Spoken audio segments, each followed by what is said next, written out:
মই বিশেষ প্ৰচেষ্টা হাতত লৈছিলোঁ যে মই নিজে মঙলদৈ চহৰৰ বাসিন্দা 10 নম্বৰ ৱাৰ্ডৰ আৰু এইখিনি স্থান 9 নম্বৰ ৱাৰ্ড।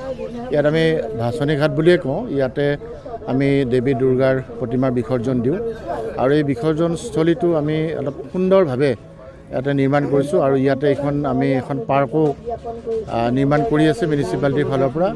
আৰু ইয়াতে মই চিন্তা কৰিছিলোঁ যে আমাৰ যিহেতু আমি ভাৰতীয়, আমাৰ যিখন তিৰংগা পতাকা, আমি সকলো প্ৰত্যেকজন ভাৰতীয়ৰ বাবে তিৰংগা পতাকাখন আমাৰ গৌৰৱৰ এটা প্ৰতীক। আৰু যিহেতু বৰ্তমান সময়ত প্ৰধানমন্ত্ৰী নৰেন্দ্ৰ মোদী ডাঙৰীয়া আৰু আমাৰ অসমৰ মুখ্যমন্ত্ৰী ডক্টৰ হিমন্ত বিশ্ব শৰ্মাদেৱৰ নেতৃত্বত সমগ্ৰ ভাৰতবৰ্ষ আৰু অসমে বিশ্বত এটা নতুন খোজ পেলাবলৈ সক্ষম হৈছে। আৰু সেই যাত্ৰাৰ অংশীদাৰ হিচাপে আমাৰ মঙলদৈখনকো অলপ সজাই পৰাই তোলাৰ বাবে এই জাতীয় পতাকাখন আমি ইয়াতে লগাইছোঁ মোৰ ফাণ্ডৰ পৰা।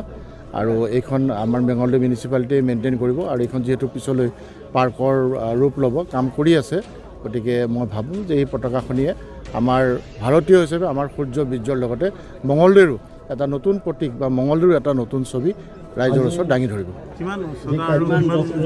ইয়াত 100 ফুট উচ্চতা, 100 ফুট উচ্চতা, এইখন 30 মিটাৰ 100 ফুট উচ্চতাৰ এই পতাকাখন দিনে ৰাতিয়ে ইয়াতে উত্তোলন হৈ থাকিব আৰু ৰাতি লাইটৰ ব্যৱস্থা কৰা হৈছে, ৰাতিও এইখন জিলিকি থাকিব। আমাৰ যিটো গুৱাহাটীৰ গান্ধী মণ্ডপত আছে, এয়াৰপৰ্টত আছে, NRLৰ সন্মুখত আছে, যিবিলাক আছে, ঠিক তেনেকুৱাই দিনে ৰাতি এইখন উত্তোলিত হৈ থাকিব।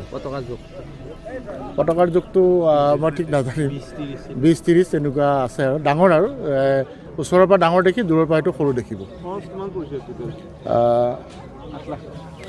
8 লাখ টকা মোৰ MLA বিধায়ক উন্নয়ন পুঁজিৰ পৰা 8 লাখ টকা ইয়াত দিয়া হৈছে।